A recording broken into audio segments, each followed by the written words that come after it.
Bonjour, bonsoir, très chers sœurs et frères africaines et africains. Nous sommes en guerre contre la France depuis au moins 100 ans.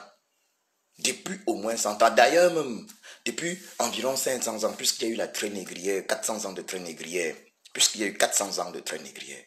Nous sommes en guerre contre la France. Et ça, c'est important de le comprendre. Donc, au moins 400 ans, 500 ans de guerre contre la France déjà. C'est une guerre qui a plusieurs phases. Il y a eu la phase des razzias sur le continent africain pour le commerce triangulaire, la traite négrière. Il y a eu la phase de la colonisation des peuples africains par la France. La France était bel et bien présente au congrès de Berlin, la conférence de Berlin de novembre 1884 à février 1885. Conférence qui avait permis aux Européens de se partager l'Afrique sans les Africains. Nous sommes en guerre contre la France. Nous sommes en guerre contre la France. Et cette guerre n'est jamais terminée. Cette guerre a plusieurs phases. Nous sommes dans la phase de ce qui est appelé depuis les années 60 le néocolonialisme. Ça veut dire, c'est la phase l'une des phases les plus hypocrites. La France a fait semblant de se retirer dans les années 60. Mais, qu'est-ce qu'elle a fait? Elle a fabriqué de nouveaux colons noirs, là en Afrique, pour la représenter. C'est ces colons noirs qui jouent le rôle de chef d'État dans la majorité des pays de l'Afrique francophone. C'est la France qui décide de tout en réalité. Ce sont les ambassadeurs de France dans les pays de l'Afrique francophone qui ont en réalité le pouvoir.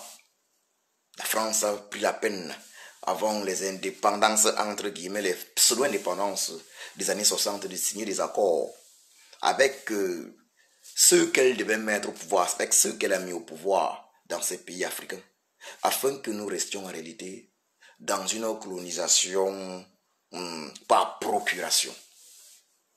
Dans une colonisation par procuration.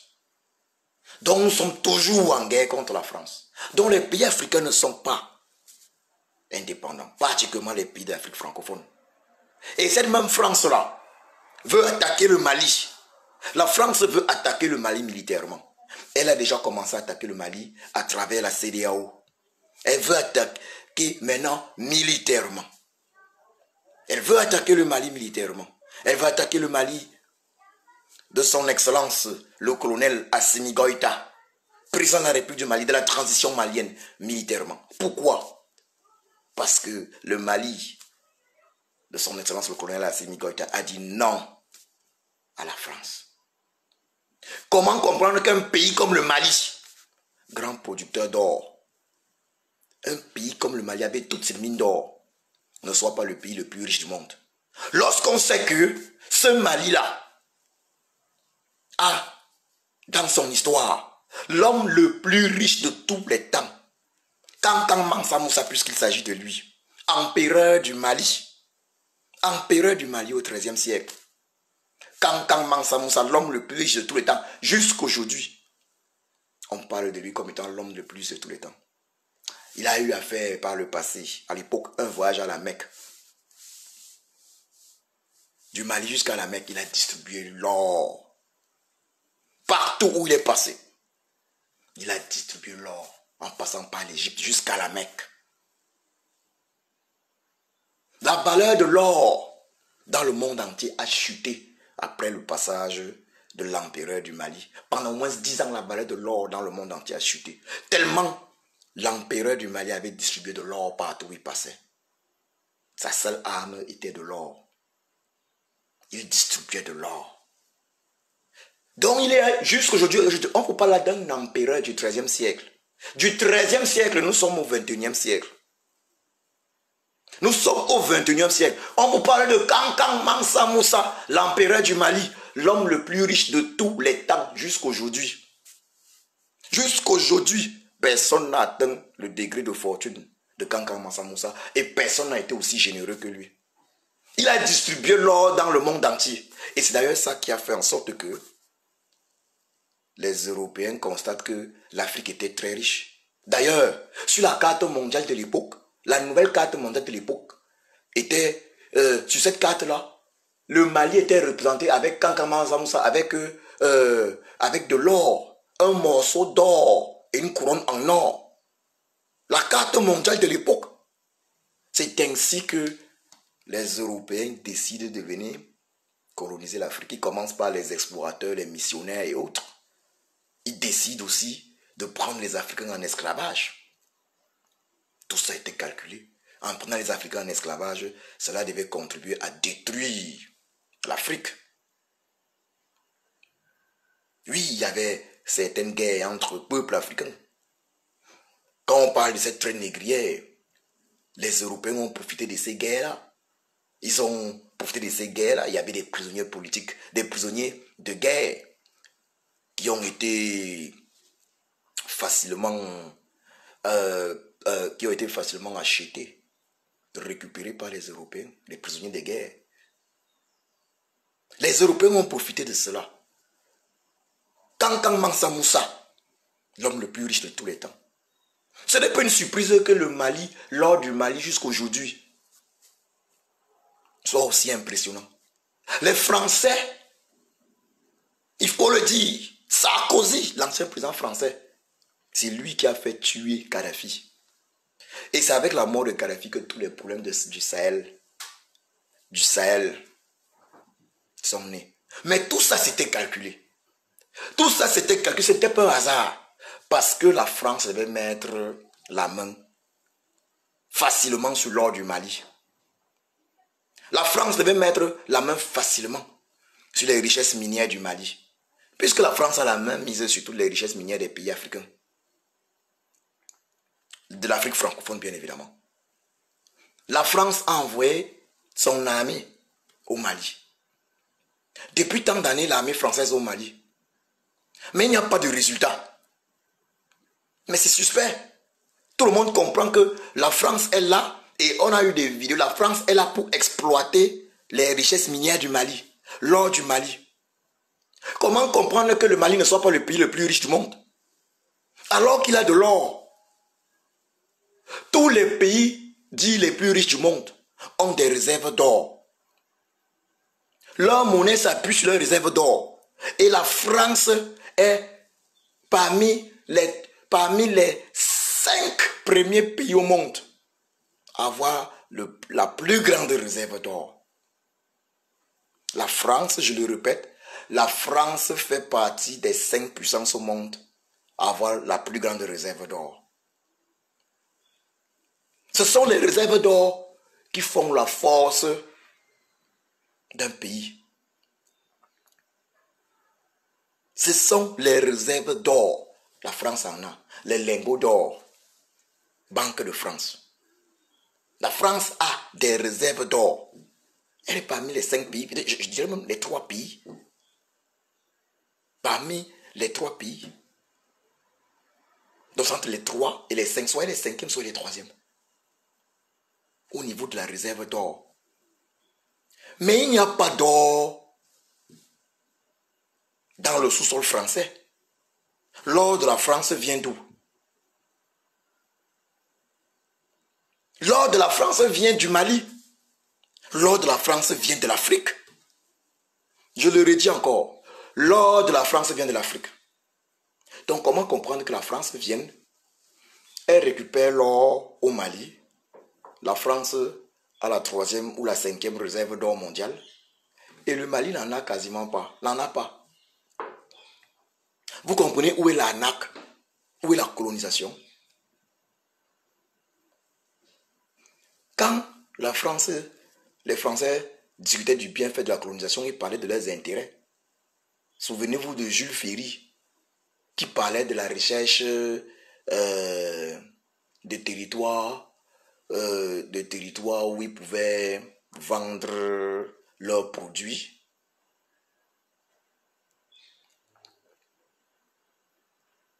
Vous comprenez que la France est le problème de l'Afrique. Maintenant, elle veut attaquer le Mali militairement. Elle est déjà en train de l'attaquer financièrement. Et que je le dise clairement, si la France attaque le Mali militairement, alors nous autres Africains, nous avons le devoir de nous constituer en bouclier humain. C'est de ça qu'il est question.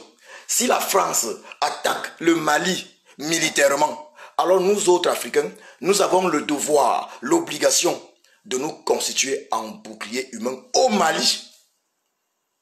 Parce que la guerre contre la France n'a pas commencé aujourd'hui. Je vous l'ai dit, c'est même il y a plus de 400 ans. La guerre de l'Afrique contre la France. La guerre de la France contre l'Afrique. C'est la France qui nous fait la guerre. C'est une guerre en plusieurs phases. Et là, nous sommes dans une phase critique. Critique parce que le colonel Assimi Goïta, son excellence le colonel Assimi Goïta, président de la République du Mali, de la Fédération du Mali, a décidé de libérer le Mali du joug colonial français. Et pas seulement le Mali, mais toute l'Afrique. Or, la France, sans l'Afrique, n'existe pas. La France n'existe pas sans l'Afrique. Sans l'Afrique, la France est zéro. C'est pour ça que la France est prête à tout. C'est pour ça que le président français Emmanuel Macron, il y a un mois, devant les députés européens à Strasbourg, disait ceci: l'avenir de l'Europe se joue actuellement en Afrique. Ça veut dire quoi?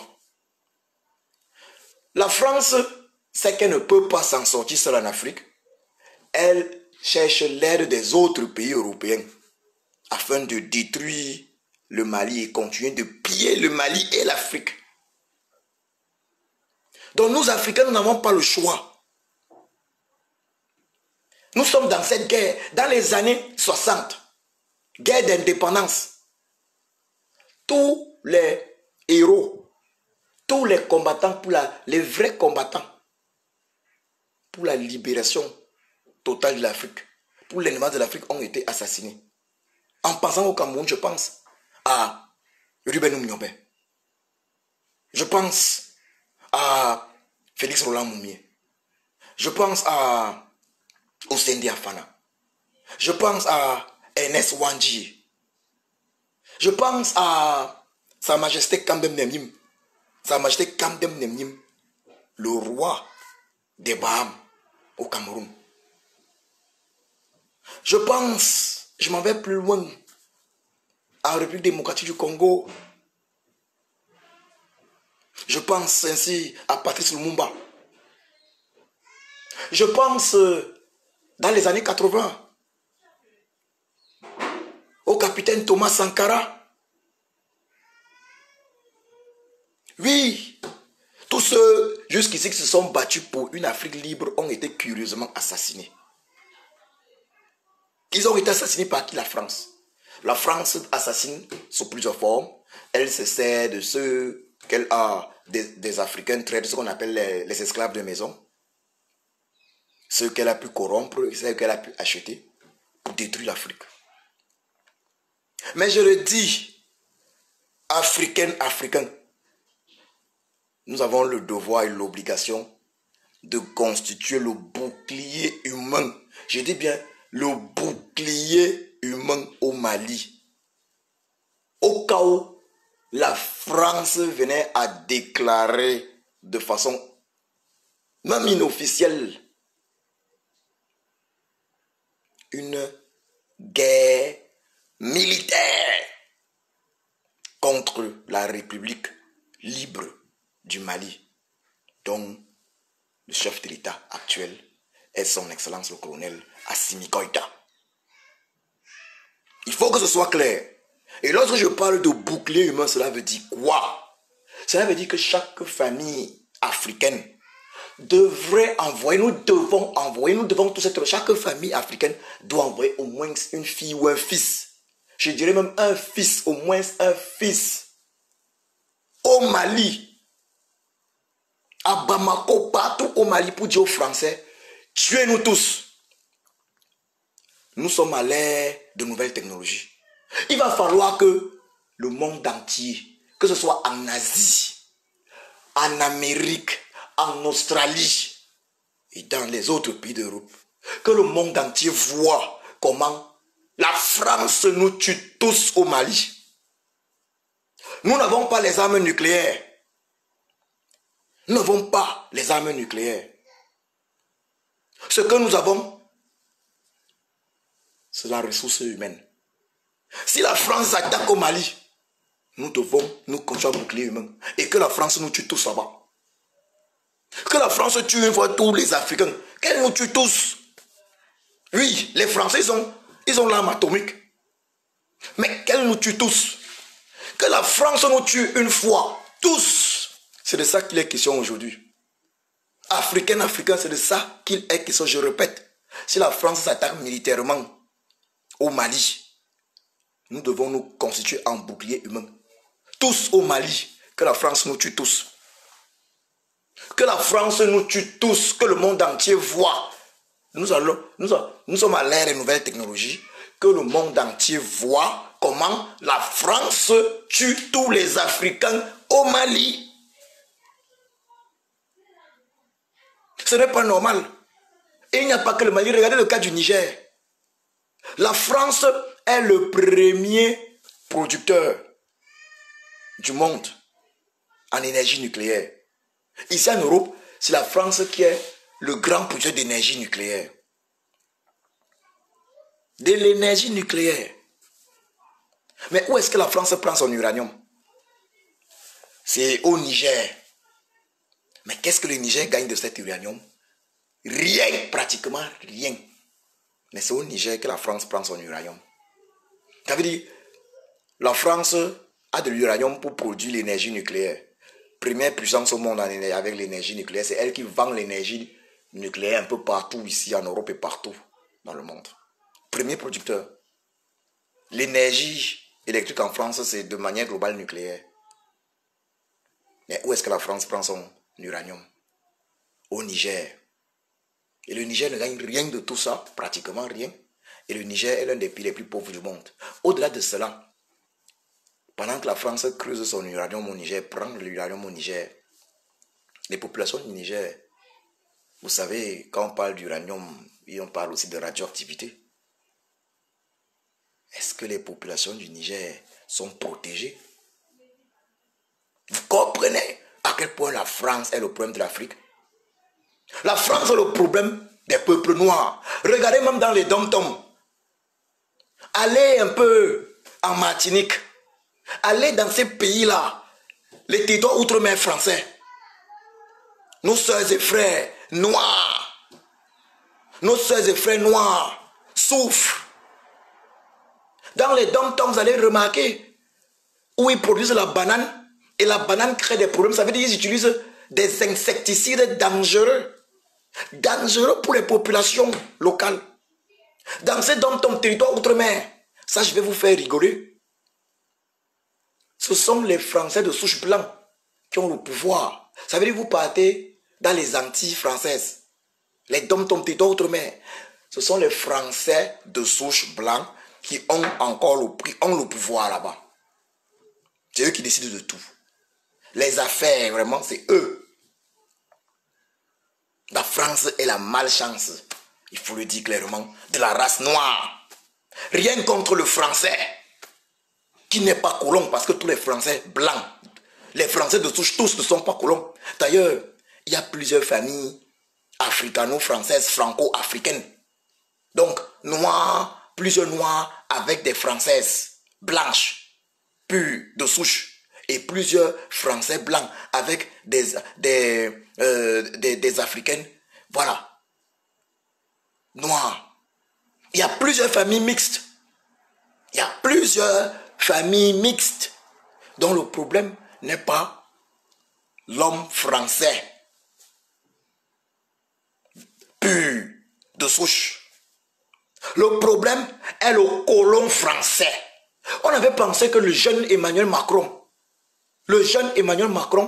pouvait venir avec un meilleur état d'esprit. Mais non, il a continué dans la même voie. À une époque, Sarkozy nous avait donné l'impression qu'il voulait que les Africains rentrent chez eux. Donc, l'Afrique à l'Afrique, la France à la France. On s'est rendu compte que non. Et j'ai dit ceci aux Africains. Africains. Quel que soit celui qui va prendre le pouvoir en France, il continuera de piétiner l'Afrique. Il continuera parce que sans l'Afrique, la France n'existera pas. Et la France arrogante n'acceptera jamais que normalement, elle doit s'asseoir sur la même table avec les Africains et dire, ok, je vous ai fait du mal, je demande pardon. Travaillons maintenant ensemble. Travaillons ensemble, arrangeons-nous. La France a la technologie. La France pouvait travailler avec l'Afrique. La France pouvait décider que, ok, on a la technologie. Nous avons même une langue commune qui est même le français. Travaillons fraternellement. On a un passé sale. La colonisation, la traite négrière. Je demande pardon. J'amène maintenant telle chose. Technologie, vous avez les ressources. Travaillons fraternellement et on crée même, on pouvait créer l'Afrique francophone et la France pouvaient être un pays. Ça veut dire que ça pouvait être une zone d'échange où il n'y a pas, ça veut dire où le visa est gratuit pour tous. Ça veut dire, normalement, si la France était sérieuse, tous les pays de l'Afrique francophone et la France devaient former, en réalité, une espèce d'État, je ne dirais pas fédéral, devait former une confédération. Je le dis encore, si la France était sérieuse, si la France n'avait pas juste en tête de coloniser toute l'Afrique, si la France ne se prenait pas juste pour le maître, avec pour esclaves les Africains noirs, ce que la France devait avoir il y a longtemps pensé à constituer avec les pays africains une confédération. La confédération, on devait avoir là une confédération africano-française, franco-africaine. Avec donc des États, avec donc des États fédérés. On devait avoir une confédération.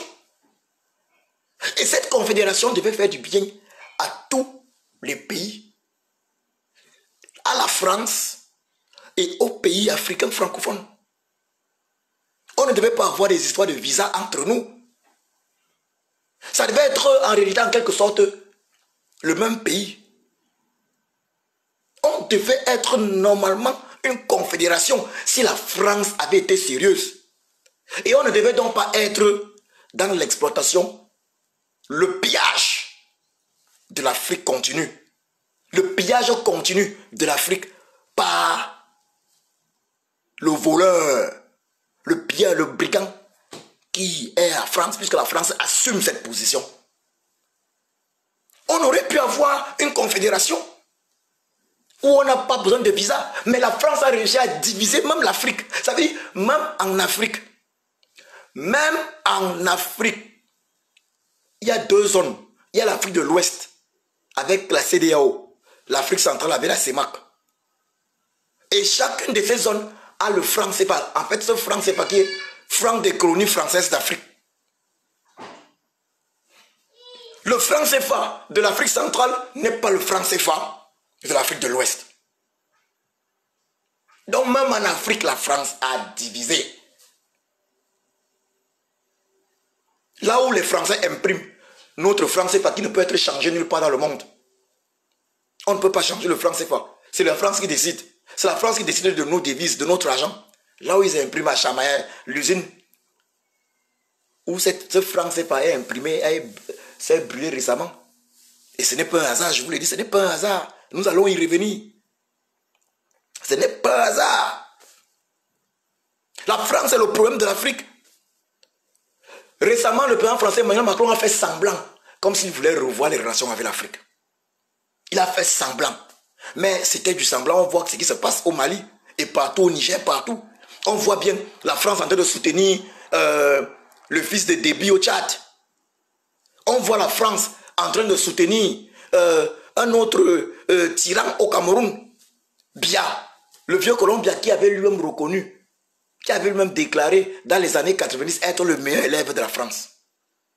Le vieux Colombia qui a réalisé en 2018 un hold-up électoral, un coup d'état électoral au Cameroun. Parce que l'élection de 2018, octobre 2018, a été gagnée par le président élu, le professeur. Lui, il a été élu le professeur Maurice Kamto, alias Sage. Mais la France sait ça et la France soutient ceux qui travaillent pour elle en Afrique. Biapol travaille pour la France. Ouattara travaille pour la France. Sassou Nguesso travaille pour la France. Ali Bongo, la France soutient ceux qui travaillent pour elle. Déby travaille pour la France. Donc vous comprenez qu'il faut ce bouclier humain là, dans cette phase de la guerre contre la France. Nous devons nous construire en bouclier humain. Que la France nous tue tous. J'ai vu comment elle est en train d'intimider le professeur Franklin Nyamsi. À peine retourné du Mali, la France intimide le professeur Franklin Nyamsi. Le général Wanto également, en France toujours. La France intimide le général Wanto. Tout ça parce que ce sont les combattants pour la libération du continent africain. Pas seulement du Cameroun, mais du continent africain. La France est notre problème. Nous sommes en guerre contre la France, à tous les niveaux. Et je le dis encore ici, il n'y a pas un Français honnête, de souche, qui ne peut pas reconnaître ce que je dis là. Si la France était sérieuse, vu l'histoire commune, et même tragique, parce qu'elle est tragique, l'histoire entre la France et l'Afrique est tragique. L'Afrique est une victime. Les Français auraient proposé que les pays africains de l'Afrique francophone et la France forment une confédération. Ça devait être gagnant-gagnant. La France a la technologie. L'Afrique est vaste. L'Afrique a les ressources humaines. Ça devait être gagnant-gagnant. On ne devait pas, je le redis, dans une confédération, ça devait être le même pays. Ça devait être le même pays. Ça devait être un rassemblement d'États. On ne devait pas avoir des affaires de visa entre nous. Est-ce que la France, il faut que je le dise, que les Français purs de souche écoutent ce que je dis là.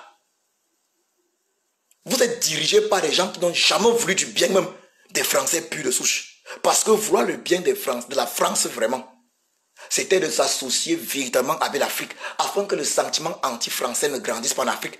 Et c'est un sentiment anti-français légitime, puisque la France, depuis plus de 400 ans, fait du mal à l'Afrique. Il y a eu la traite négrière. Donc, c'est les razzias des Noirs en Afrique.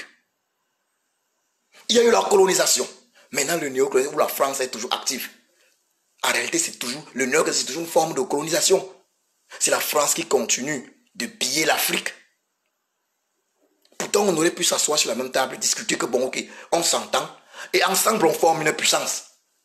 Et ça devait être la puissance francophone du monde. On aurait pu former une confédération. On aurait pu former une confédération. Et je le redis encore, la France avait la technologie. Et les autres pays africains, avec leurs ressources humaines.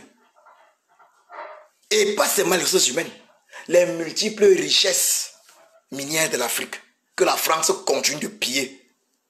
Parce que c'est de ça qu'il est question. Les richesses minières de l'Afrique. Est-ce que la France a le pétrole? La France n'a ni pétrole, ni or, ni uranium. C'est en Afrique tout ça. Mais la France aurait pu. Mais non. La France arrogante. La France condescendante. La France malhonnête. La France pilleuse de l'Afrique. La France, pays esclavagiste, qui se prend pour supérieur à l'homme noir, qui considère que l'homme noir c'est zéro, a choisi de nous piller. Je veux dire ceci pour conclure. Plusieurs personnes ont parlé, plusieurs activistes ont parlé de cela d'ailleurs, récemment sur les réseaux sociaux. Nous, Africaines et Africains, nous devons être prêts de la diaspora, nous, Africaines et Africains de la diaspora, et de même de partout, à soutenir financièrement le Mali, parce que la France est en train de mener également la guerre économique contre le Mali. Elle veut asphyxier le Mali. Ce qu'elle fait au Mali aujourd'hui, c'est ce qu'elle a fait à la Guinée-Conakry de Sékou Touré qui avait choisi l'indépendance totale. Dans les années 60, elle veut asphyxier le Mali. Alors nous devons être disposés, nous de la diaspora, à financer le Mali.